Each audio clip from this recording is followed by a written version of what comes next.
હાર ન માનનાર દીપક એક નાનકડા ગામમાં દીપક નામનો છોકરો રહેતો હતો। તેના પિતા ખેડૂત હતા અને પરિવારની આર્થિક પરિસ્થિતિ ખૂબ જ સામાન્ય હતી। દીપકને ભણવાનો ખૂબ શોખ હતો, પરંતુ ઘણીવાર પૈસાની તંગીને કારણે તેને મુશ્કેલીઓ આવતી।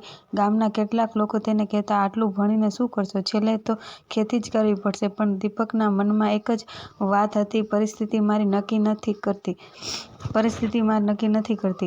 મારી મહેનત કરે છે। દીપક રોજ વહેલી સવારે ઉઠીને પિતાને ખેતીમાં મદદ કરતો, પછી શાળાએ જતા રાત્રે દીવા બળાવીને ભણતો।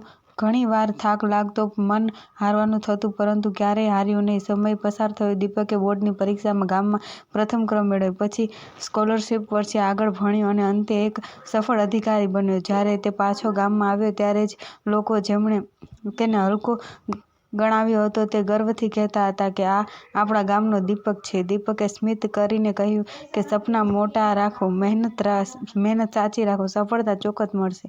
શીખ: પરિસ્થિતિ કેટલી પણ મુશ્કેલ હોય, જો મનમાં विश्वास અને मेहनत હોય तो कोई પણ सपनों साकार થઈ શકે છે।